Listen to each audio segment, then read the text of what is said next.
Okay, I'd like to call the January 9th, 2018 meeting of the Kokomo Planning Commission to order. I would like to welcome Jason Skaggs is here from the Howard County Planning Commission. Jason, thanks for coming. Glad to have you with us. Anyone in the audience would ask for you to turn off your cell phones or put them on vibrate or any other devices so you do not disturb the meeting. Anyone wishing to address the board, please come to the microphone and state your name and address for the record. First order of business, I'll turn it over to you, Director Sheline. Yes, since this is the first meeting of the new year, we do need to elect officers. So at this time, we'll open the floor for nominations for president. I'd like to nominate Mr. Besser for president. Second. Is there a motion to close nominations? Move to close nominations. Second. Okay. If there's no discussion, all in favor of Mr. Besser, please sign aye. Aye. Any opposed? Okay, Mike, you're up for vice president and secretary. Okay, next on the election is vice president. I open the floor. I'd like to nominate Carrie Stranahan for vice president. I'll second. Any other nominations? Hearing none, I declare nominations closed. All in favor of Mr. Stranahan, please signify by saying aye. Aye. All opposed? Carries in. I now need a nomination for secretary, please. Move to nominate Mr. Sheline. I'll second. Any other nominations? Hearing none, I declare nominations closed. All in favor of Director Sheline as the secretary, please signify by saying aye. Aye. All opposed? Congratulations, Greg. First on the agenda is approval of minutes from December 12th. Move to approve. Second. Any questions, comments, or concerns on the minutes? Hearing none, I'll call for a vote. All in favor of the minutes, please signify by saying aye. Aye. All opposed? The minutes are approved. Director Sheline. Before we get started with the agenda tonight, Mr. President, I would like to introduce Victoria Colazzi to everyone. She is taking Rachel's place. Rachel is leaving the Plan Commission, so Victoria she'll be working with all you for the Plan Commission and for those of you who are on the Board of Zoning Appeals. So just wanted to bring her in tonight and let you all get to meet her. So first case tonight is case 1Z18, the petition of Jeff Thomas for Oakmont Development requesting the Kokomo City Plan Commission petition and recommend to the Kokomo Common Council for a change in zone classification from PR Parks and Recreation to R3 Medium Density Residential for property described as part of the northeast quarter of Section 23, Township 23 North, Range 3 East, Harrison Township, Howard County, Indiana, containing 31.68 acres, more or less, 71 lots at 1275 West, 300 South. And Mr. Johnson is here for the case. Move to approve. Second. You're up. Thank you. I'm Wyatt Johnson, 555 Market Road, Tipton.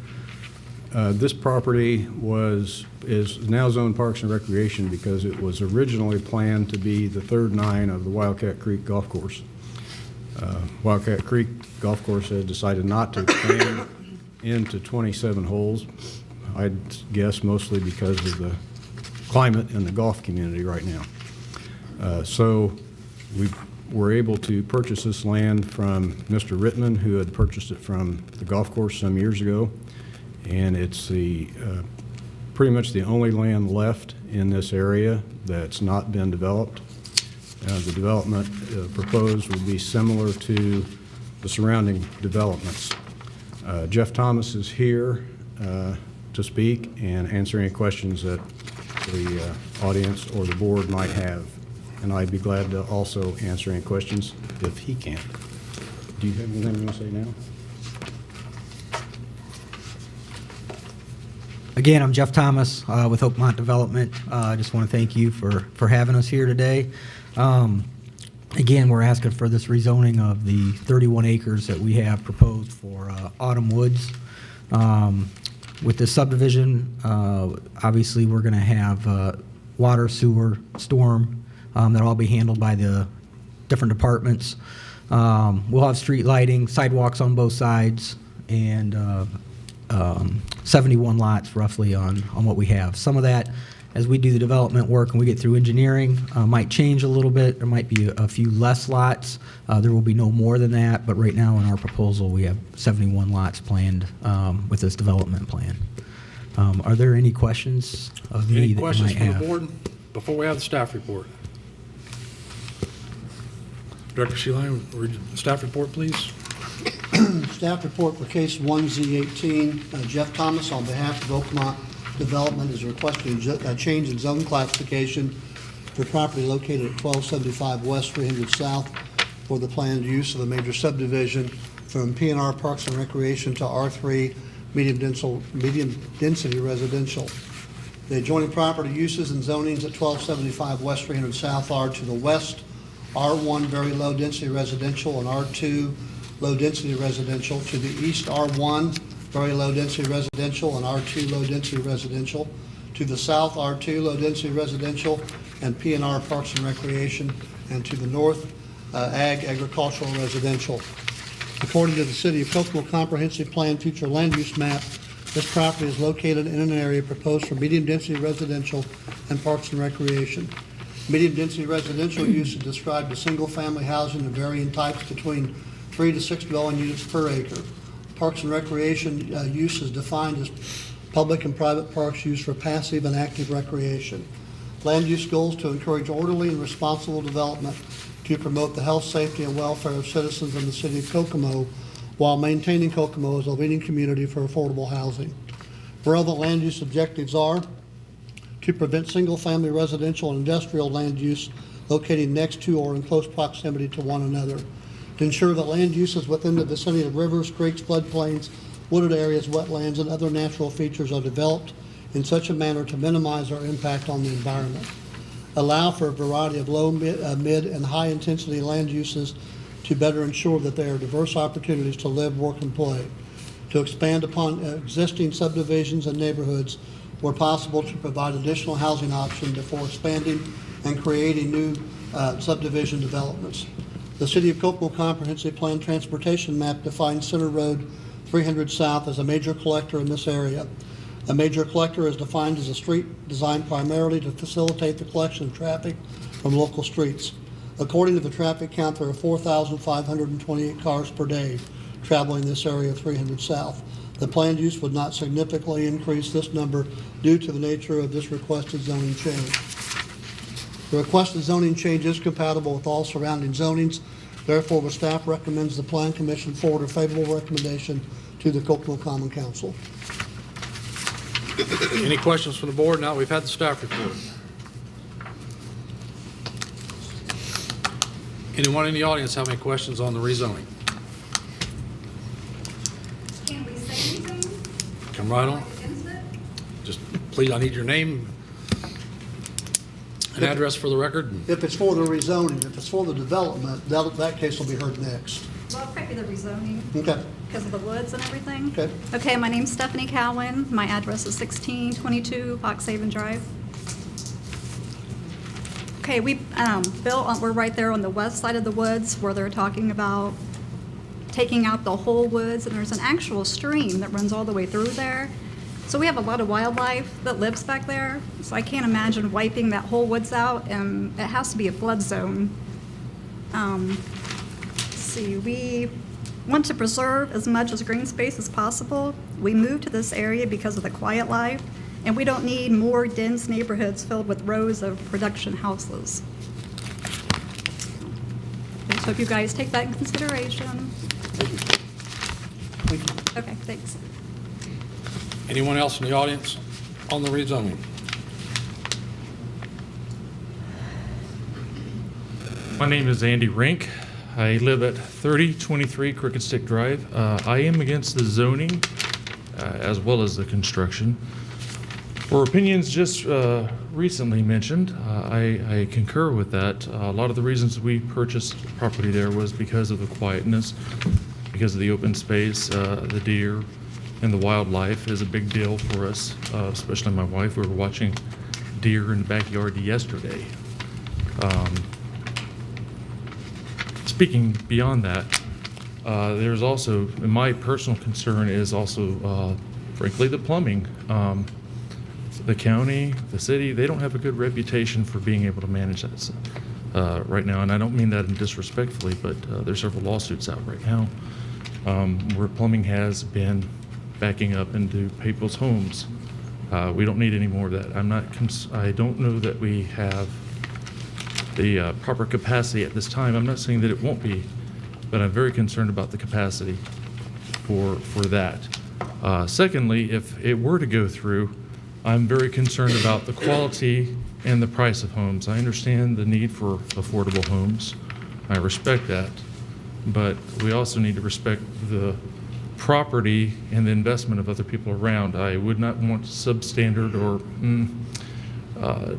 homes built that are less than the homes that are already in the area. I think that would be a very inappropriate thing to do to everybody else. And frankly, I really don't want the crowding. I understand, respect that you want to make a profit and do something well here, but I think it would be disadvantage to everyone else. I appreciate your time. Thank you. Thank you. Is all the woods going? Do we know that to be true?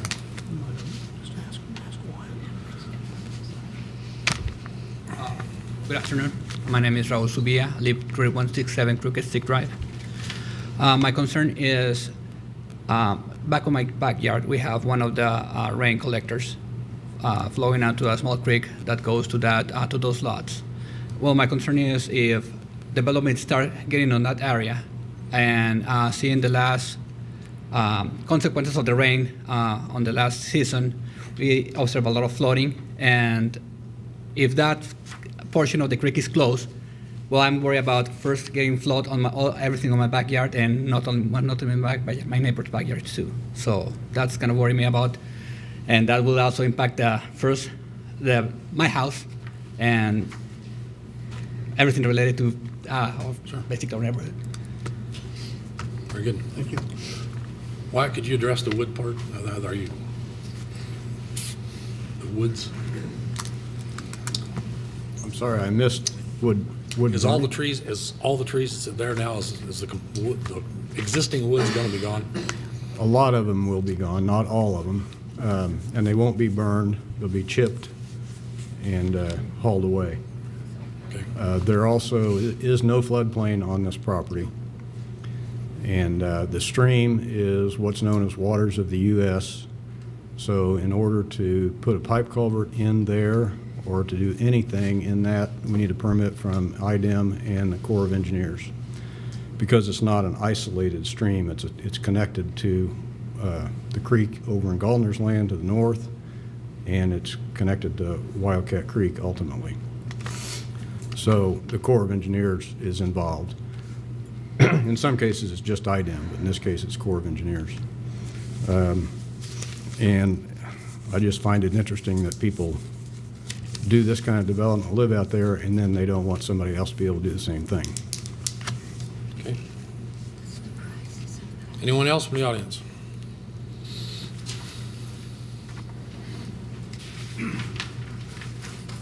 My name is Dan Wright. I live at 6171 Crooked Stick Drive. I notice all you people have evidently some kind of blueprint or layout in front of you. I think maybe you should provide it to the homeowners on Crooked Stick Drive so we can better see what the man wants to do instead of idly just saying we don't want it. The thing about the woods, I live next door. There's this gentleman, and he's right. I remember this was all county before. I'm retired from the city of Kokomo, sewer maintenance department foreman. And the county ain't worth a nickel when it comes to doing their own work. Because we've told it to them too many times. I've been retired for 3 years, going on 4, and I know about this. And whether he builds a retention pond or whatever, my concern is about flooding on the road, which happens all the time now. It's going to put more stress on that road. I don't think the road is adequate now. You're going to build more homes, more people, more traffic. So something should be done about the road. These are some of my concerns, but without seeing what this guy wants to do, or I think we'll call it in the dark. Keep in mind, ladies and gentlemen, that when you're talking about a major subdivision, it's a long process. Tonight, we're looking at the rezoning, we're looking at approval for the primary plat, and a lot of things have to happen between tonight and whenever the next meeting will be, there's a lot of work that has to be done for final approval. So this is basically the first step in a fairly long process. Okay, that's all I had to say at this time. Thank you. Sir. Anyone else in the audience?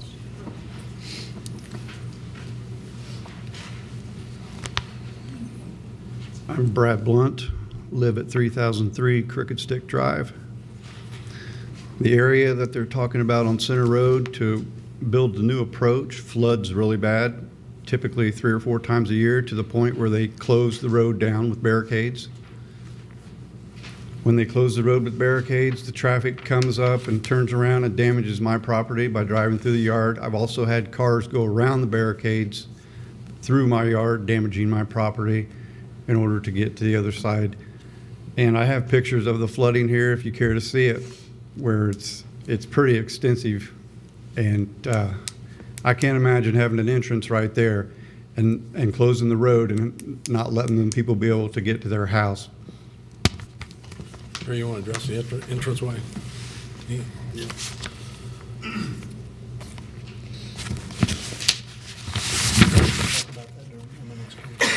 Okay. Are you asking me to talk about the entrance? Yeah. Well, I haven't seen a detailed grading plan of the entrance. I think we discussed it in TAC committee, what that cross-section needs to look like. And it's something that I'm well aware of.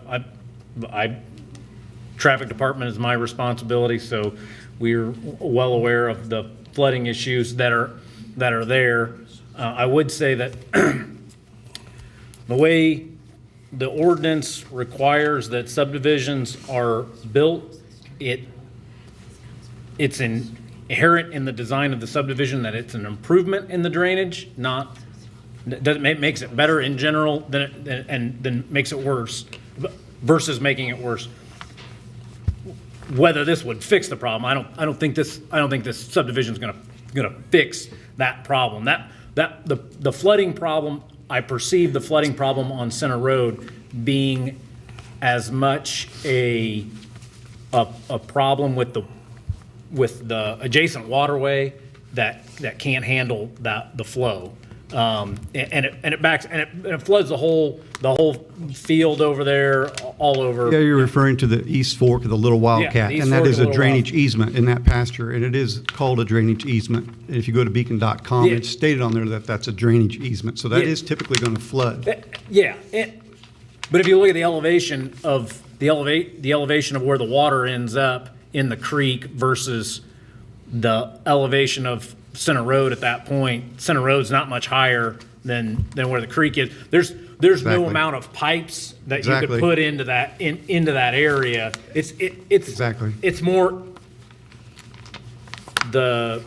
this project I don't believe will negatively impact that. It's a safety concern. Yeah, and it's a concern that I have regardless of whether this. That's a 50-mile-an-hour speed limit on that road, and I've 40. seen cars, I've just lowered it to 40. hydroplane across But, that yeah, before oh, and go off the road and crash. Yep, And I've seen that road closed for 3 days in a row because of that flooding. Yep. So it is a big concern. I don't disagree with that. It I've is been what it building is. roads in this county for 20 years with more construction and E&B paving. Mm-hmm. I know a little bit about roads. And the only way to Okay. fix that road is to raise the elevation about 2 feet Yep. or build a pump station and transfer the water Or somewhere. widen the ditch and get the water away faster Exactly. somehow or something like that. I understand. Yeah, it's not a matter of putting pipe in the ground adjacent to the roadway, but the design of the entrance is going to have to take into consideration the issues that are there. They could put the entrance in off of Foxhaven Drive if they wanted to. No, they can't. So we'll talk about that later. Right? It can't be done. I'm just Because this entrance here is not going to work, not with the current situation.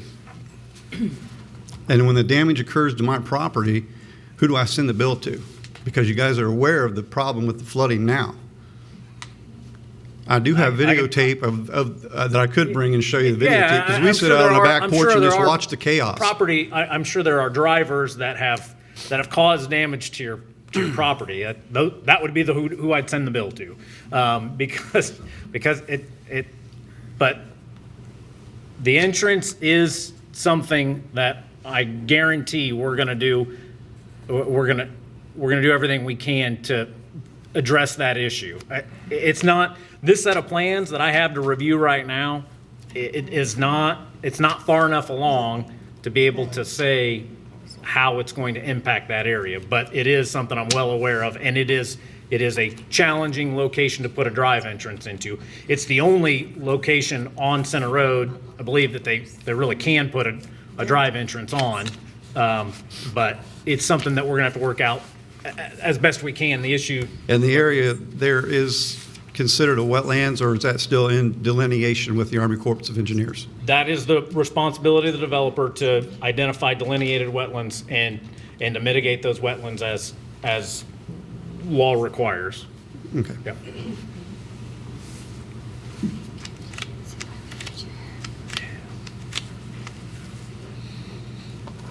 We're only on the zoning, by the way.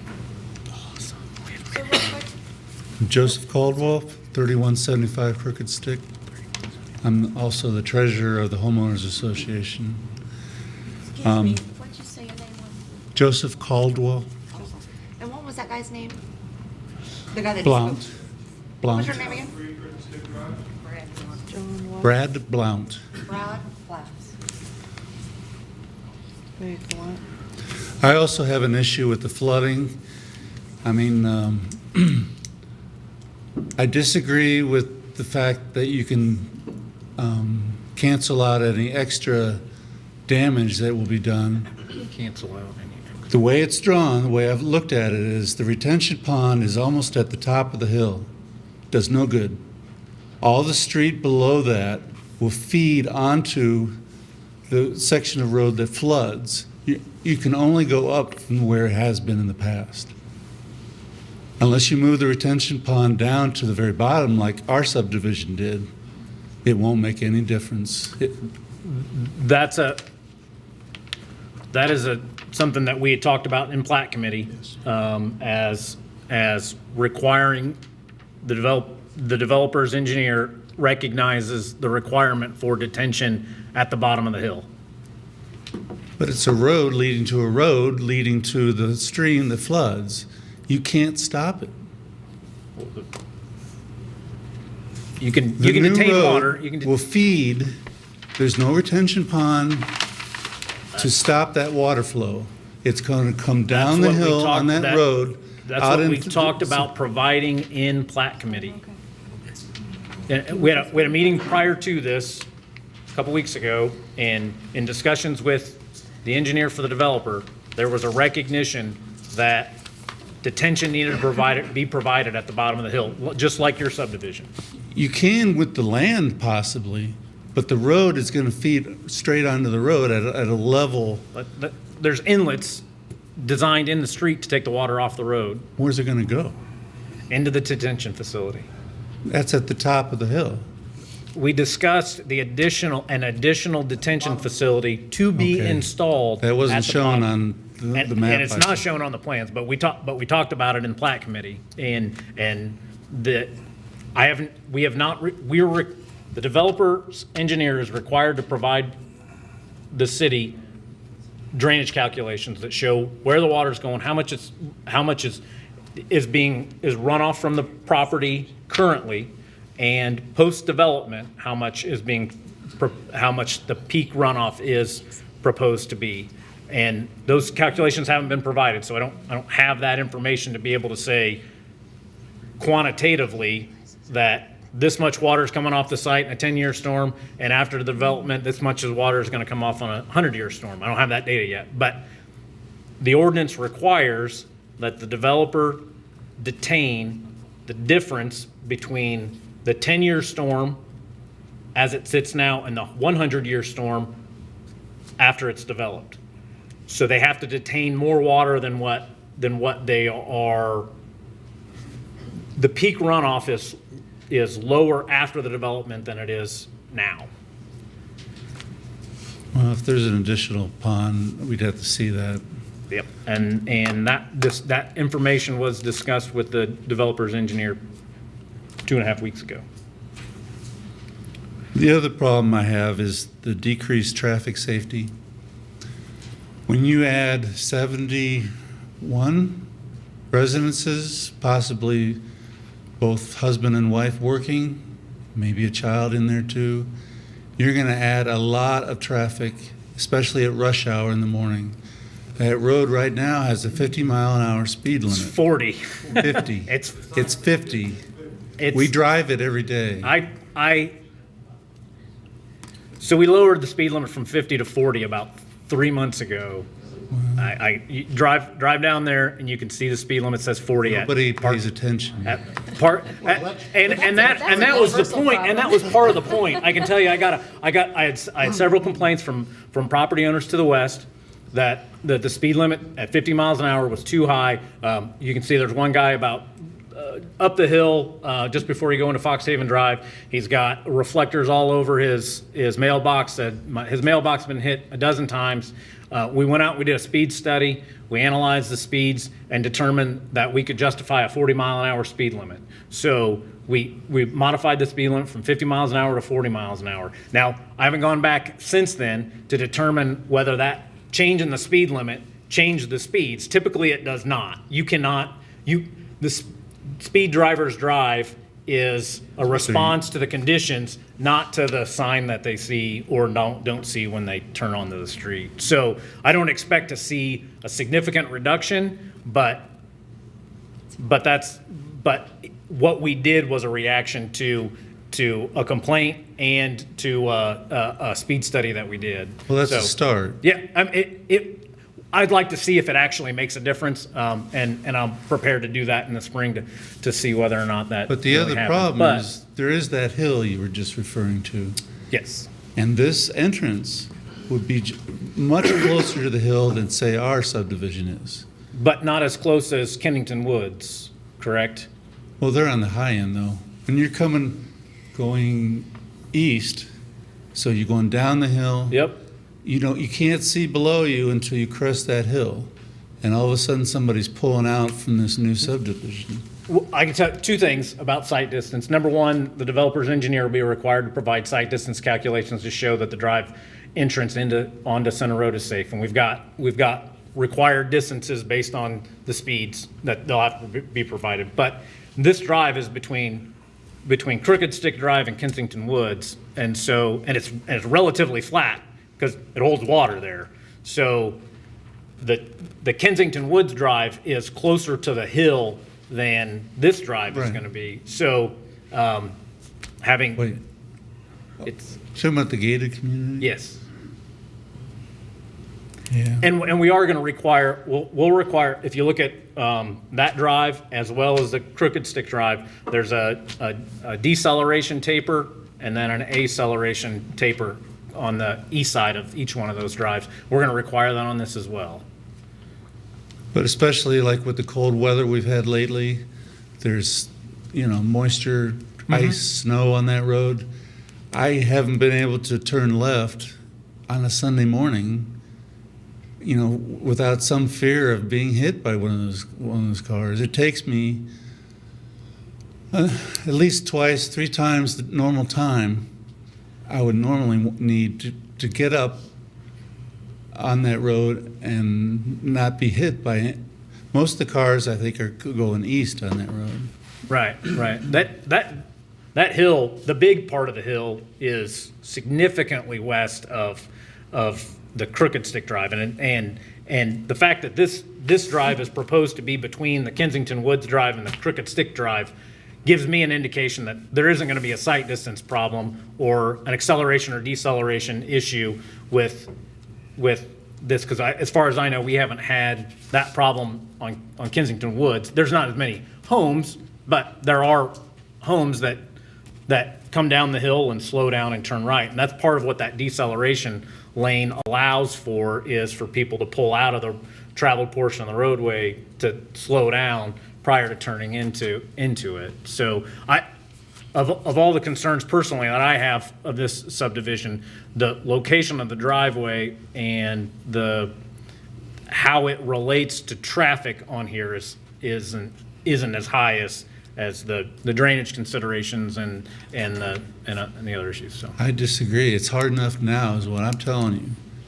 You add another 70 families. I would say, when we look at the capacity of an intersection, such as a major intersection, an intersection of a major street such as Center Road with, say, Crooked Stick, we look at delay, and the delay of those vehicles that have to pull out, and the public's perception of what a long delay is, and what the actual, how long it takes. I mean, typically we design streets so that you could have a 25-second delay pulling out.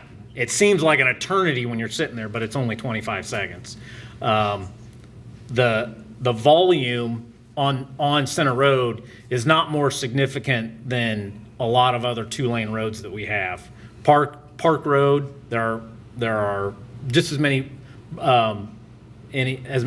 cars on Park Road on two-lane road between Alto and Zartman as there are on this road, and there are other drives on there, and we make it work. So I haven't looked at the actual traffic volume on this segment, but I'm going to guess it's in the 6,000 range. There's 6,000 cars a day, and we're talking about an increase in maybe 300. What is it? Oh, that may be a little bit. That may be a little low, and maybe the 6,000 I'm thinking of is a little bit further east. But 6,000, even 6,000 is not too high for a two-lane road to have drives out onto it. I mean, in the middle of the summer, no, it's not a problem. I can get up to speed without much effort at all. But we're talking about sub-zero temperatures with ice, snow everywhere. What I assumed was a higher speed limit, and most of the people probably are still doing that. There probably are still driving. I mean, that's So to safely pull out, it took me literally 5 minutes last Sunday. I mean, and that hill doesn't make it any easier because you can't see past that hill. You know, I don't have to worry about the westbound traffic as much. Were you as the turning east- west? Were you turning west or turning east? West. West. There's okay. So anyways, the Okay. traffic safety, at least my safety, but I assume even the people in the new neighborhood, it's going to be even worse because they're even closer to that hill. So that's one of my major drawbacks along with the flooding. Okay. Thank you. Thank you. I'd like to just take a moment to explain to people what we're doing here tonight. This board, I'll get your questions, sir. Whereas like in a committee, we sit here and we listen to your concerns. You know, they keep talking about the plat meeting. We have the plat meeting and they say, this is not right, this has to be changed. Those types of things are recognized and everybody starts talking about them. When it comes to this board, we say, Gary, are you looking at the drainage? Are you looking at the traffic? Are you looking at everything that we've talked about? And he tells us that they're looking at it. Then this board takes a vote. If it is approved, it just means that we send it to city council, and we're saying, city council, from what we've got in the ordinance and what we've heard from the people, we're turning it over to you to make the final decision. We do not make this board does not make the final decision on this rezoning. On the zoning part. We do not make that. We are as if we were in committee. It comes, we listen to your concerns. We ask Harry and the other people to tell us about drainage, traffic, like I said earlier, and then it goes on, then we take our vote. And if it does pass, then it goes to planning committee, to the council, and the council makes the final decision on a rezone. And can I add to that? Anything you want? The rezoning case, we're specifically looking at, does the land use that is being proposed follow our comprehensive plan? And are the adjacent land uses appropriate for this land use? It's all about land use. It really has nothing to do with drainage or streets or anything like that. We compartmentalize the issues when it comes to land development. We look at the land use first, and in a rezoning case, and we provide a recommendation to the council, and it's a legislative decision. The council decides whether to change the zoning, whether to allow the use, just the use. And then once that zoning is approved, then we can look at the subdivision. And then we look at that and say, does this subdivision comply with our subdivision control ordinance? And the subdivision control ordinance addresses all kinds of things like drainage. It also addresses the size of the lot, the size of the streets, sidewalks, all of that, all of those issues. So then we look at that with the subdivision case. And we're looking at these concurrently, but in our minds, we look at land use with the rezoning case, and then does the subdivision meet the requirements of the subdivision control ordinance during the subdivision process. So if we're looking at the land, we're looking at rezoning, the case 1Z18, this is land use. And so we don't make that final call. We make the Common Council makes that legislative decision. When it comes to the subdivision, the Common Council does not look at the subdivision. The Plan Commission approves the subdivision case. But there are multiple hearings here for that subdivision. Hope that, no. Any other questions on the rezoning? Can I say something? Please do. I attend the PLAC meeting, as the engineer said. I'm Councilwoman Young.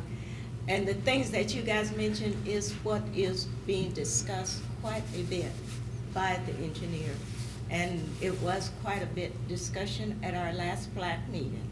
So I would like to let you know they do take a good look and look at things very well for you. Thank you. All right, I'm Doug Zakrzewski, 1637 Foxhaven Drive. So I'm also skeptical on the drainage, realizing that to reiterate a little bit, I just want everybody to know that I'm also concerned there. The water is going to flow down through the streets, et cetera. Whatever drainage, if this is going to go through, needs to be, make sure it's fixed. I'd be for raising that part of the street, whatever it takes to keep it from being blocked, several times a year when we get an inch of water per hour. I mean, it doesn't seem like that much water, but it doesn't take much to close that off. Mm-hmm. So I guess that's one thing I'm thinking. So if this goes through, let's fix that issue. The other one is maybe a little selfish, but my wife and I chose the address that I told you about because it was fairly quiet. There's not many people around us. There's a golf course. There's a wooded area. My feeling is once these low-end houses go in, they're going to be on a small lot. They're going to be low-quality construction, I'm assuming. It's going to drive tighter house to house. It's going to be higher density, I think, and we're going to have a lot more noise generated from that. I'm not for that. Probably no one else is. Personally, I like the trees. Again, maybe a little selfish, but okay. So also someone mentioned access to Foxhaven. That is not an option anymore. The covenants explicitly say there must be a house or vacant land, no road or any kind in there. So let's just state that's not an option. So that's all I wanted to say. Thank you. Anyone else in the audience?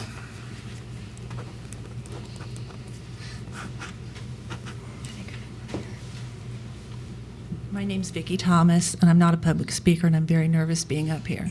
Relax. But I want to tell you the reason I live where I live is because of the woods that this gentleman says he wants to tear out. It's because of the big buck that was in the backyard last night with his big antlers.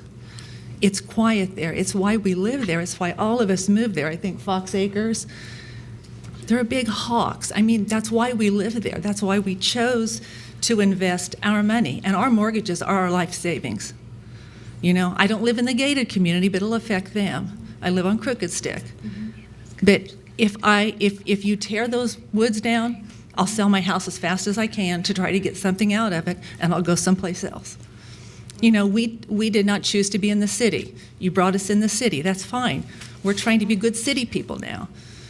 But this gentleman says, he how did you put it? Why do we want to live in a nice place and we don't want to give other people the chance? If you do what you're planning to do to that place, nobody wants to live there. You'll make your money and you'll be gone. He'll make his money and he'll be gone. And then we're left with, you know, like I say, that's our life investment. It's mine, my mortgage, you know. I can't just say, well, let me go build another house. So that's why it's important to me. And it will flood. I mean, when the rain comes down, that golf course is got good drainage, but that water just rolls off. But I don't even care about the flooding. I just care about the nice place that we've all chosen to live. And we chose it because it was zoned as you thought that's what you got.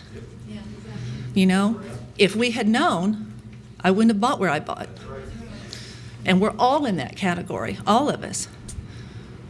And there's probably a nice place to put a development that doesn't tear up a place like we have.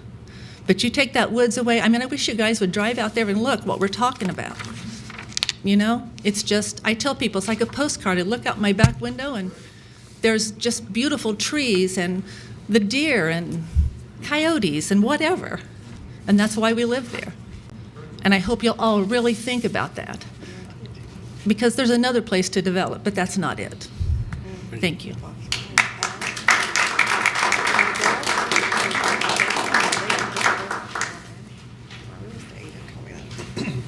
Hi, my name is Stephen Cecil. I'm at 1634 Fox Haven Drive, and my property is on the back of the field, which the woods is on, which they're going to be building on. And I just kind of like to add on to what the lady before me said. We originally came from the Highland Springs subdivision, which is right next to Indian Heights. Because of the proximity of the houses there, they were all very close together, as well with Indian Heights there. Noise was a major factor. Motorcycles would go off at all hours of the night.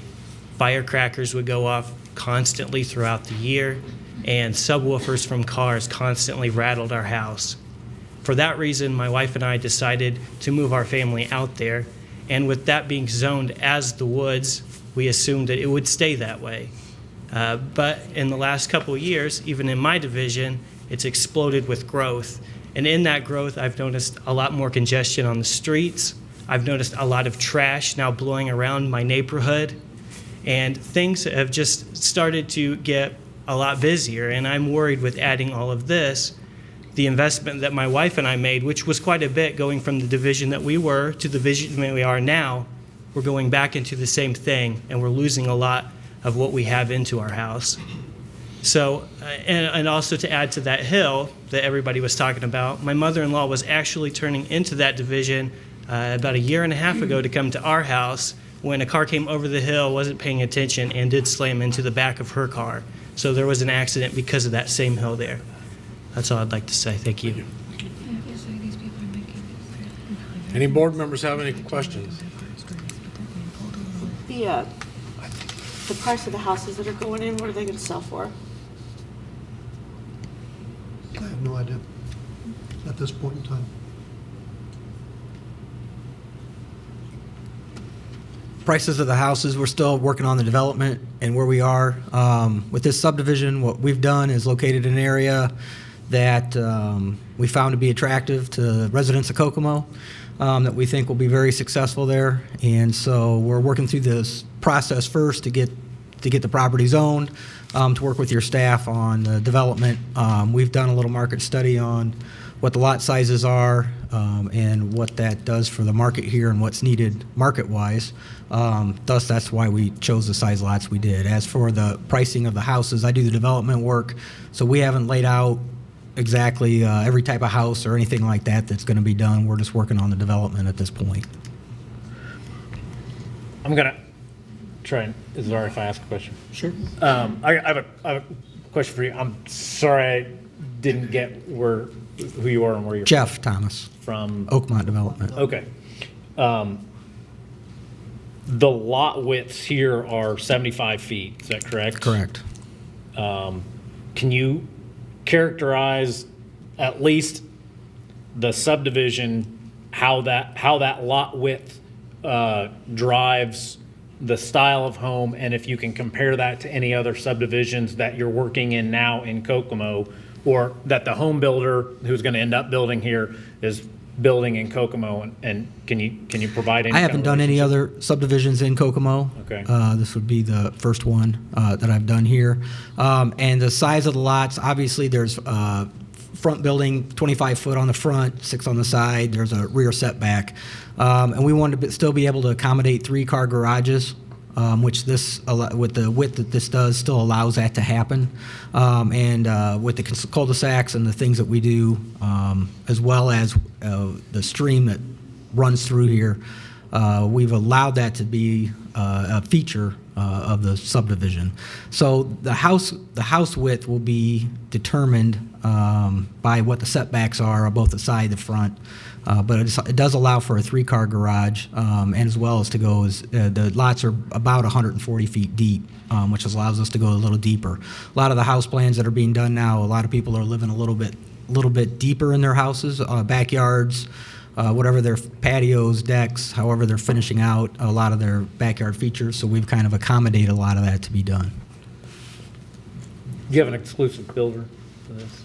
I've worked with Majestic Homes, Okay. who has a lot of interest in this. So far, That's not finalized or anything? that's not finalized, but Okay. that is primarily who we've been in discussions with. Yes. Okay. Yes. Assuming that you're having the 3-car garages, we're probably looking at houses that are of pretty good quality opposed to your cookie cutters that you're typically seeing in lower valued homes. Correct, but market-wise, what we're trying to do is do something that's market-driven, that's affordable for the masses of what can be done here. This is a very nice area, very nice piece of land. So what we're trying to do is optimize where we are market-wise of what's been done. And again, Majestic Homes is one of them, obviously, that has a lot of interest in this, that we would like to make a deal with them to continue to do what they've already done, similar to here in Kokomo. Thank you. Can I ask a question about what You have to. I would like to see what was. Can You have to come up come here. up to the? I'll come up here.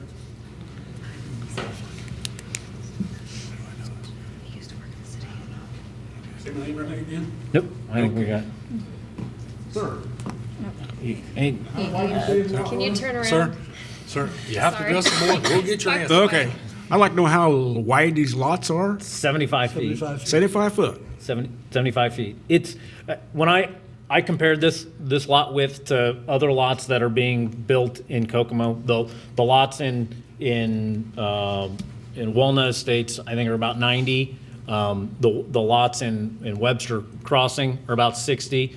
The lots in Frederick Farms are 75. So it's comparable lot width to Frederick Farms, if you're familiar with that subdivision. Yeah. I'm not saying the houses are going to be, I'm just saying the lot widths are. So, So there are lots in Fox Haven that start at 75 feet wide, as well as in Crooked Stick. I was just Oh, thinking I- about my own lot, which is, I have on Crooked Stick. Yeah. And it's way wider than 75 foot. I don't know how wide your lot is. I can just tell What you, is your address? 3171. I can just tell you that Frederick Farms lots are 75, typically, they're 75 feet. Yeah. And so I don't know how that, I don't know how it relates, but. Okay. Your All right. lot is 86 feet. Okay. I was right then. Looking on Beacon at Greens of Wildcat, those lots are 75 feet. The lots, I don't know the name of the subdivision, but the one that Hickey did to the west Yep. are about 85. Okay. So they're not that far off. Also, when Hickey did those were in the county, and I believe the side yard was more than it is in this subdivision. Wait. So So the houses were, the lots had to be that much wider to get the same size house on the lot. Let me ask a question too. So you said this is zoned Parks and Recreation right now because it was originally supposed to be developed further into the golf course, right? Right. The Greens of the Wildcat. So is it all wooded now? No, No, it's not all wooded now. no. Okay. A significant portion of it's wooded. I'd say less than half. But it could be about a third. But I don't know the percentage exactly. I never really looked at that. Okay, would it be safe to say that, so currently the wooded section is what backs up to the residences right now? It backs up to the residences to the west. Okay. To the east is golf course, and that's, to the east side's all open except for an old fence row that runs east-west about a third of the way back from Center Road.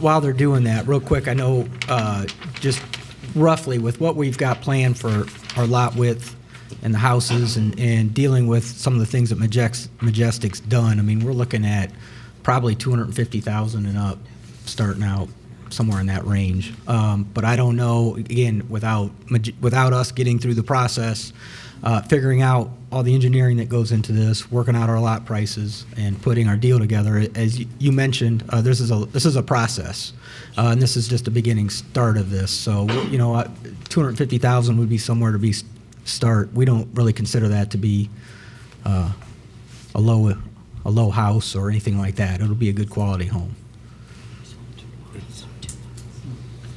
So if you look on the sheets you've got on PP1 and PP2, there's a line that's a bunch of arcs together, and it's on the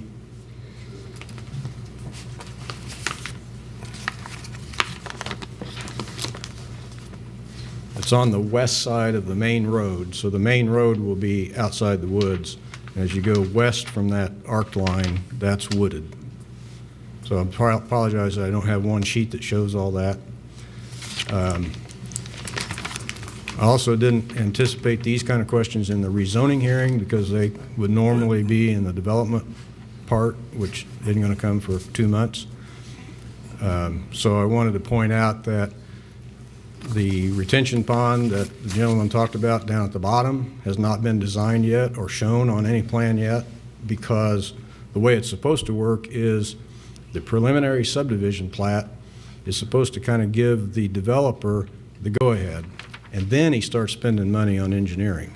He's already spent some money on engineering, more than the legislature anticipated when they wrote the zoning ordinance, and wrote that you do the preliminary plat and you have the public hearing, and then you go ahead and do your design.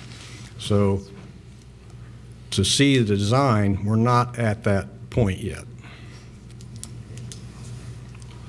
Mr. Johnson, I agree with what you said, but the problem is I have sitting in this chair, I have these citizens coming out here and they don't understand every step that we go through. So I would rather take an extra 10 or 15 or 20 minutes in a meeting, kind of go over the boundaries a little bit of what we discussed so that they understand that people are looking at individual problems and questions. So we have varied, but that's the way it's going to go. Do you have a question, sir?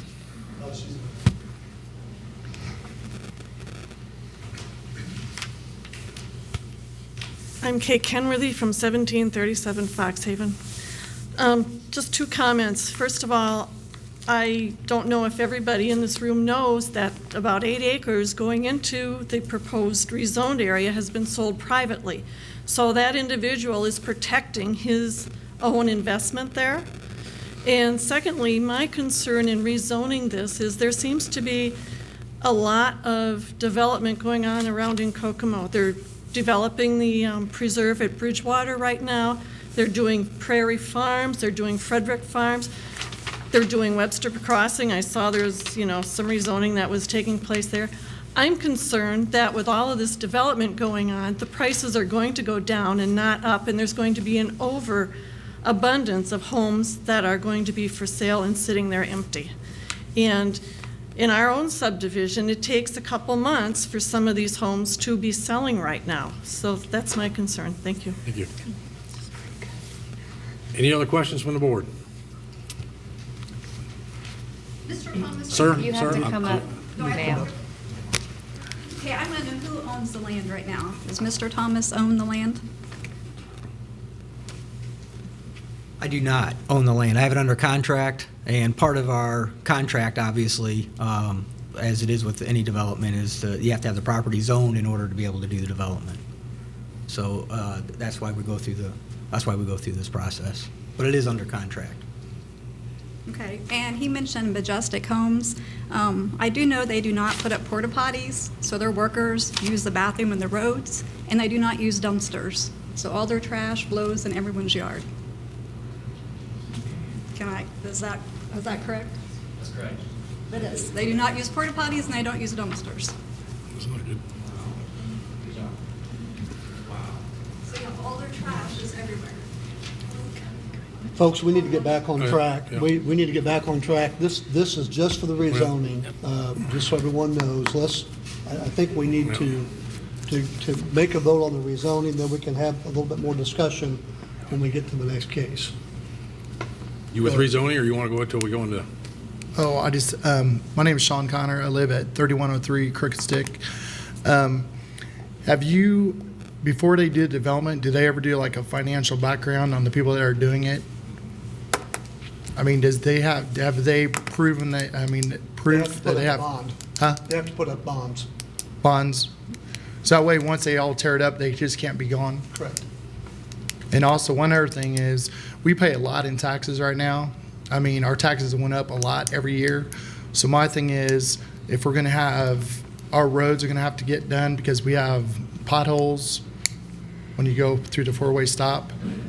And also, if our taxes are gonna go up, to pay for all this stuff we have to do. I mean, Developers required to install all the infrastructure that the city would then accept. So all the streets, the curb, gutter, storm sewer, sanitary sewer, all the lot grading, all that is is a responsibility of the developer. The city accepts those improvements once they've been made and the city finds them acceptable. Then we also require a maintenance bond for the first 3 years to ensure that any other issues that come up in that first 3 years, the developer's responsible for as well. Then the city takes over the maintenance and ownership of those improvements. Property taxes aren't directly tied to improvements, except in specific situations. So we we pay taxes on our worth of our value of our houses, right? That's correct. If you live in the home you own, then you get exemptions, and it's really a complicated system to figure out how much your property taxes are. But every neighborhood is kind of their own little assessment. So the impact of the adjacent properties there isn't a direct corollary most of the time between the value of somebody's house a block away and the value of your house. If they sell their homes for significantly higher value than your homes, doesn't necessarily mean the assessed value of your property is going to go up, which can be a good thing or a bad thing depending on whether you're going to sell. So. And my other question is, my kids go to Western, and right now, Western, there are so many kids that go to Western now. So my thing is, if we have 71 new homes, is there a thing on a school that can hold? How do you figure that out? The schools are responsible for all the students that come to them, regardless of how many there are. We can't. as far as I know, we've never decided not to approve a development because the school was going to have a capacity issue. I can tell you that Western in particular has a number of transfer students, and they have a policy for transfer students from other districts, and they could modify that policy if they felt like the in-district student population was on the rise. They could lower the number of people that they allow in from outside, from other districts, to help compensate for that. I don't. My wife works at Western. I haven't seen a situation where they couldn't handle an additional 71 students. Kerry, I had that conversation with Superintendent McCracken yesterday, Okay. actually, and that's exactly, because he asked me about these two subdivisions, and that's exactly how they would handle it. They have a significant number of transfers. Okay. That obviously that would be scaled back some to accommodate the folks in these new subdivisions. Okay. Any other questions from the board?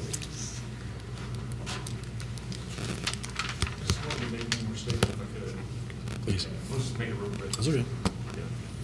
So Andy Rink, 30, oh, I don't have to say it again, okay. Yeah, I appreciate you guys coming out here and letting us have a forum to talk about it.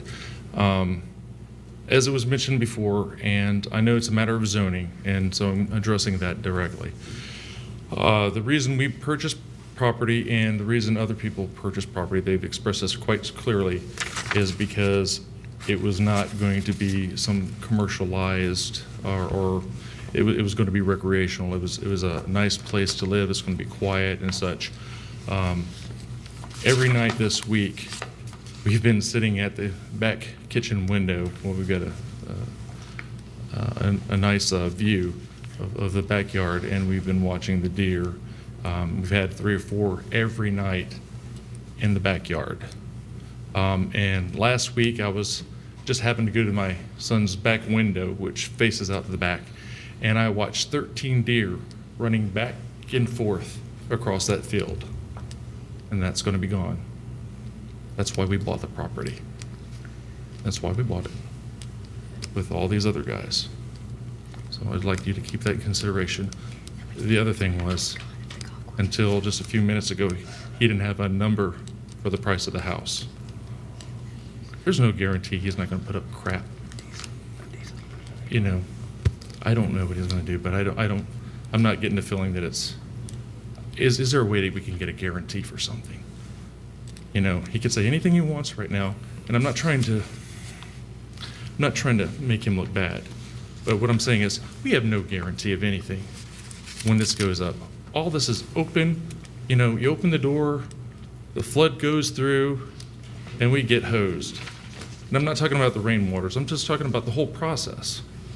You know, what kind of quality guarantees are we having as neighbors, as citizens?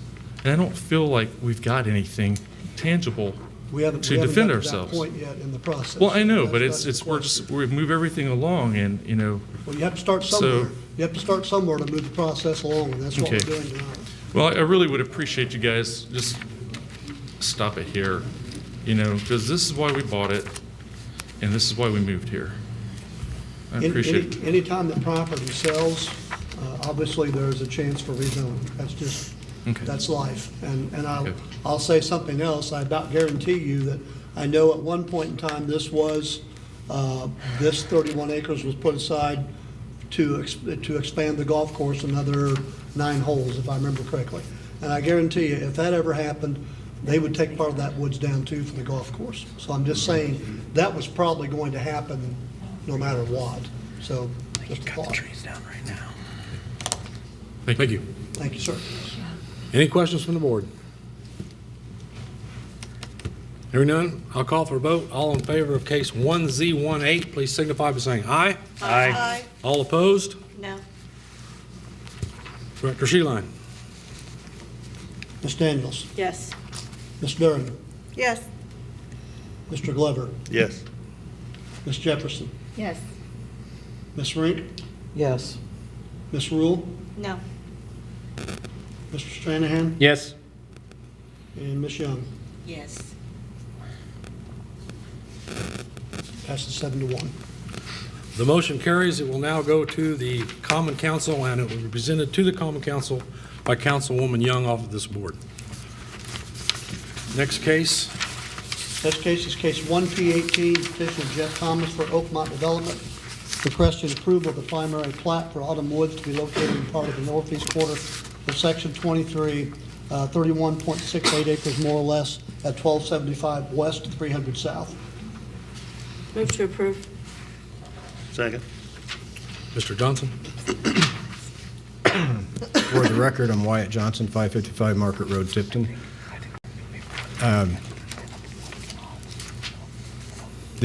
I just wanted to point out that this is a preliminary plat, and not all the engineering's done by any means. So we're asking for approval of the concept, that it sort of, at this point, we know that it meets the zoning ordinance requirements.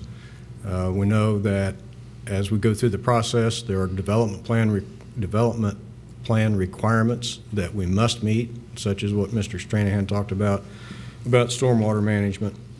There's also state requirements from IDEM and the Corps on what we call MS4, which is erosion control, that those have to be met. So I think you have a pretty good background on the information. If you've got any questions, Jeff or I can try to answer those. Any board members have any questions on primary plat? Anyone in the audience? Got questions about what they're, we kind of covered it in the first one. Do you got any other questions on lot sizes or anything?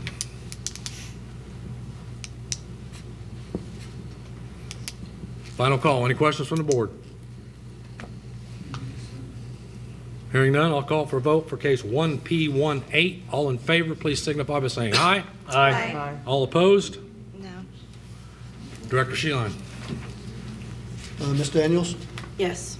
Ms. Durham? Yes. Mr. Glover? Yes. Ms. Jefferson? Yes. Ms. Rink? Yes. Ms. Rule? No. Yeah. Mr. Stranahan? Yes. Ms. Young?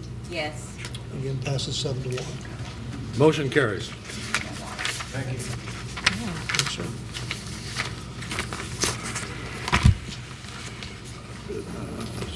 Howard County. We do not have a Howard County Plan Commission meeting. Those cases got continued.